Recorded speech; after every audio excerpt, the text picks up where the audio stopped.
Les amis, j'espère que vous allez bien, vous passez un bon lundi, un bon début de semaine. Jamais évident les débuts de semaine, c'est toujours un peu difficile. Mais voilà, j'espère que vous allez bien. Nous, on est là. On va discuter un petit peu de certains sujets à propos du Real Madrid que je voulais échanger avec vous. Mais avant de commencer la vidéo, le tirage au sort a eu lieu samedi. On a un vainqueur pour le maillot, pour fêter les 1000 abonnés. Et c'est Gaëtan qui a remporté ce tirage. Je vais le contacter en DM pour savoir quel maillot exactement il veut, quelle taille, etc. Mais voilà, merci à lui. Merci à tous ceux qui ont participé aussi. Il y aura encore des tirages, il y aura encore des cadeaux à l'avenir. Vous inquiétez pas. Mais avant tout, merci à vous. Merci à vous tous qui s'abonnez, qui commentez, qui like. Franchement les gars, ça fait chaud au cœur. Merci à tous ceux qui sont là, qui soutiennent la chaîne. Ça donne de la force à continuer à faire des vidéos, etc. Et au final, on partage cette passion commune qui est le football, le ballon rond. Peu importe quelle équipe on supporte, les gars, on est ensemble. Merci à tous, en tout cas, ça fait plaisir. Il y a certains sujets que je voulais aborder avec vous, les gars, au sujet du Real Madrid.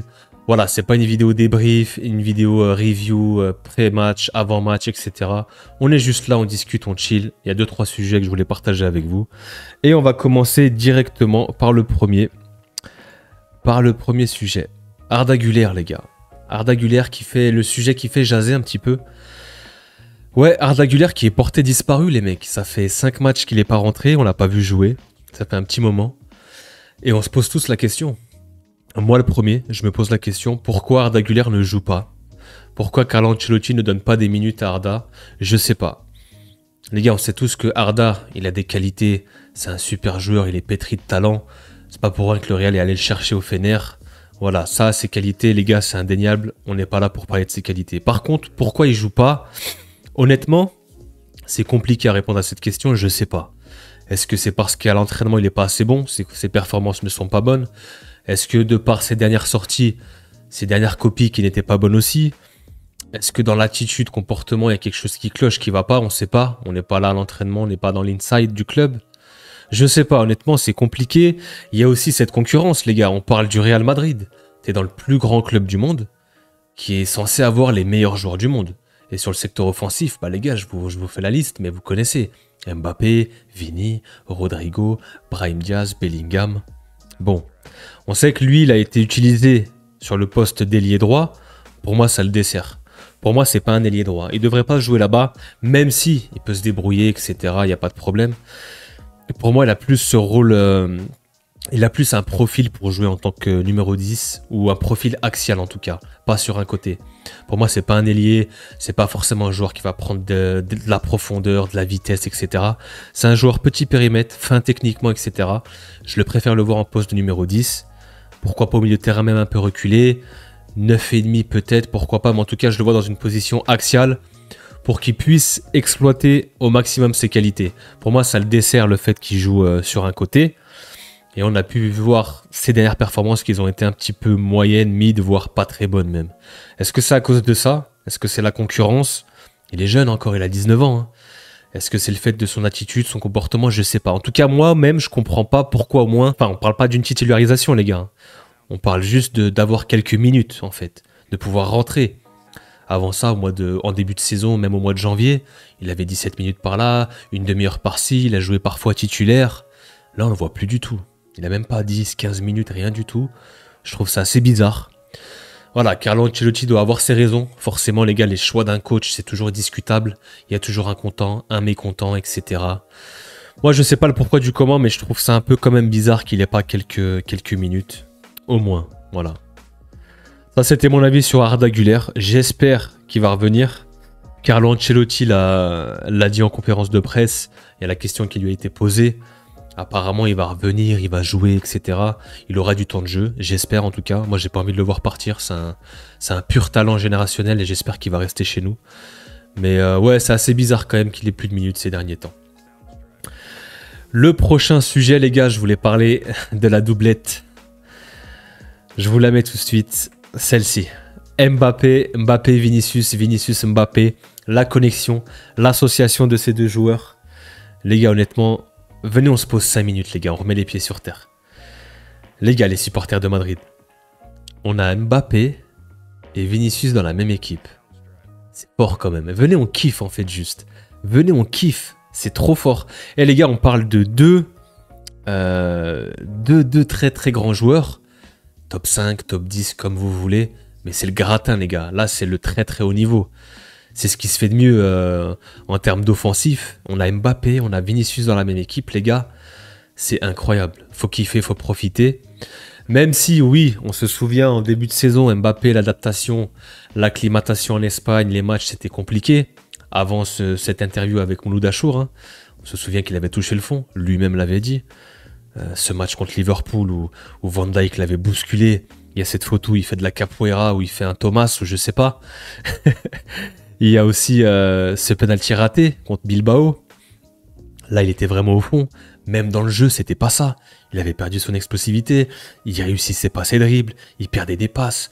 Il avait pas de combinaison. Il savait pas se placer avec ses coéquipiers. Il faisait tâche, en fait, presque limite. On se souvient de ça, les gars. C'était compliqué pour lui. Même moi, je me disais, mais quelle version on a récupéré d'Mbappé? C'est pas possible. Et il y a eu voilà cette interview avec Mouloud. Les gars, quand on vous dit encore une fois que c'est dans la tête, moi-même je me suis trompé. Par moments j'ai dit peut-être qu'il faudrait qu'il joue à gauche, peut-être que ça va l'aider, etc. Non, c'était dans la tête, c'était mental. Et quand ça va pas dans la tête, on a besoin de parler, d'extérioriser, de lâcher ce poids un petit peu, de vider son sac. Et c'est ce qu'il a fait, il a parlé. Et forcément que ça fait du bien les gars, peu importe dans la vie de tous les jours quand on n'est pas bien. Le fait de parler avec son ami, sa petite amie, sa femme, ses potes, son entourage, sa famille, etc. Ça fait toujours du bien. Et pour le coup, ça l'a relâché. Et il y a eu ce match déclic contre l'Atalanta, où il fait cet enchaînement magnifique, il marque ce but. Forcément qu'il y a cet aspect mental, mais aussi l'aspect but pour un attaquant. Le fait que tu remarques tout de suite, bah, ça te donne de la confiance et que tu enchaînes à marquer. Tu enchaînes les buts, la confiance, elle vient avec. Et oui, il a retrouvé cette efficacité. Même dans le jeu, il est épanoui, il joue simple, il n'a pas besoin de prouver. Il respecte le jeu. Voilà, des fois, il décroche encore un petit peu trop, ça me dérange. Il veut un peu faire le playmaker, etc. Il veut toucher beaucoup de ballons. Mais voilà, faut pas qu'il décroche de trop. T'es un attaquant, tu peux décrocher, il n'y a pas de problème. Mais des fois, il le fait un peu trop systématiquement. Aujourd'hui, il est en pleine forme. Et franchement, il marque des buts. Et c'est le Mbappé prime, entre guillemets. Je pense qu'il peut encore aller chercher plus haut. Et voilà, on retrouve cet Mbappé explosif, qui fait des appels, qui est très dangereux, qui marque. Ça fait plaisir. Et Vinicius de son côté, qui lui, à contrario, avait commencé la saison du tonnerre. On peut voir ses stats, les gars, il est en double-double. Hein. Il a plus de 20 buts et 10 passes décisives. Après, voilà, il a eu ses petits problèmes lui aussi. Hein. Les suspensions, les petits problèmes médiatiques, les polémiques, encore toutes ces histoires de racisme, etc. avec les supporters. Il a été suspendu, il a été blessé. Notamment, il est revenu aussi sur ce match. Ce match contre l'Atalanta, c'était un match tournant hein, pour les deux. Hein. Mbappé qui a su retrouver cette confiance et le chemin des filets. Vinicius qui revenait de blessure, pour moi, qui n'était pas encore à 100%. Et pour moi, il est toujours pas à 100%. Vini, il y a un petit blocage, je sais pas ce qu'il a. Il est là, il fait des différences. Hein. Il court, il fait des appels, il est bon. Voilà, il fait ses différences, etc. En 1 contre 1 dans les duels, il est très très fort. Mais il manque ce petit truc. Il n'a pas encore cette petite... je sais pas. Dans le dernier geste encore, j'ai l'impression qu'il n'est pas encore à 100%. Mais voilà, ça reste quand même Vini, il est important. Il a encore marqué là. Ça m'a fait plaisir de le revoir marquer parce qu'il était resté sur une période de disette de 3 mois, il me semble. Et c'est Mbappé qui lui offre en plus de ça. Mais les gars, la connexion entre les deux, regardez-moi ça, franchement. Les gens, ils disent que, ouais, en fait, le problème avec les deux là, c'est qu'en fait, on tire sur l'un pour tirer sur l'autre. Quand c'est Mbappé qui était pas bon, ouais, ça fonctionne pas entre les deux. Quand c'était Vini qui était bon, Mbappé, etc. Ou quand c'est l'inverse, quand c'est Mbappé qui marque et que Vini, et c'est compliqué pour lui. Ouais, mais ça colle pas, Vini, il faut qu'il parte en Arabie. Eh les gars, profitons des deux. C'est des coéquipiers, ils sont dans notre équipe. Il faut tirer les deux vers le haut, ils sont ensemble. Regardez-les, ils kiffent en plus. Ça se voit qu'Mbappé, il est fan de Vini, il est fan de Mbappé. Il reproduit ses célébrations, etc. C'est pareil pour Mbappé. Ça reproduit les célébrations, etc. Franchement, ces images, elles sont trop belles. Moi, les gars, vous savez, moi, je suis friand des détails. Moi, j'aime trop ces petits détails, ces célébrations, ce qui se passe dans les vestiaires, etc. Les commentaires sous les posts Insta. Moi, je kiffe tous ces petits détails. Là, il y a eu le match entre City et Liverpool. J'aime bien regarder à la fin quand Marmouche il va discuter avec Salah, etc., qu'ils échangent entre eux et tout. Moi, je kiffe ces petits trucs, j'adore ça. Et quand je vois ça, c'est des belles images.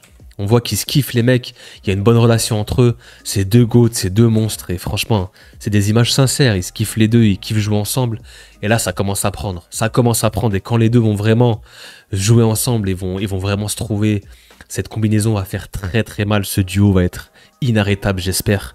En tout cas ça fait plaisir de voir ces images, et ouais, qui continue, faut arrêter de tirer sur l'un et ensuite tirer sur l'autre, les deux ils sont ensemble, et ça fait plaisir de les voir comme ça, célébrer l'un pour l'autre, faire les célébrations des uns et des autres et tout. Non, franchement, c'est des images incroyables. Et ouais, on va avoir besoin d'eux. Hein. Il y a les gros matchs qui arrivent au mois de printemps, les gars. Ligue des Champions, la Liga, etc., etc. La Copa. Cette semaine, la Copa d'ailleurs. Et on va avoir besoin d'eux. Voilà, c'était juste un petit message pour... les gars, il faut soutenir les deux. Ils sont ensemble. Il faut pas tirer sur l'un pour tirer sur l'autre. Encenser l'un et tirer et descendre l'autre, etc. Ça sert à rien. Vous m'avez compris. Ensuite, voilà, je voulais parler de cet homme, Asensio. Raúl Asensio, quel joueur, les gars, quel défenseur. Pour moi, c'est une recrue. Hein. Pour moi, c'est une recrue d'hiver. Il est venu en tant que défenseur et franchement, quel patron, il s'est installé. Il a eu sa chance. Voilà, il y a eu des blessés. Il a pu être utilisé, il a eu sa chance et il a saisi sa chance à la perfection, les gars. Quand je parlais d'Arda Güler en début de vidéo, il aura sûrement sa chance. Je souhaite pas des blessures, hein. Je souhaite pas que Rodrigo se blesse ou un autre offensif, mais et à un moment donné, il aura une chance. On va faire tourner, etc. Il va le faire jouer. C'est à lui de la saisir, c'est à lui de montrer. Comme j'ai dit, Arda, ses prestations, elles étaient mid, c'était pas ouf. Certes, il était sur un côté droit, c'est pas son côté, mais Asensio, il est arrivé, il a mis tout le monde d'accord. Il a mis tout le monde d'accord, que ce soit en championnat, avec cette longue passe contre, il me semble que c'était contre Sasuna au match aller. Il fait cette passe pour Bellingham. Il y a eu ce match contre Liverpool, il a été très très bon, malgré la défaite.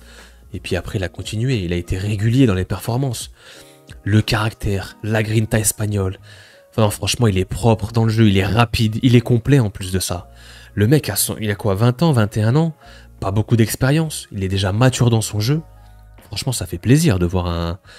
Et on avait besoin d'un défenseur qui tient la baraque, pardon. Et on peut voir que, avant qu'il soit là, on avait des gros soucis défensifs, on se prenait beaucoup de buts. Maintenant qu'il est là, ça va déjà un peu mieux. Et il en fait partie.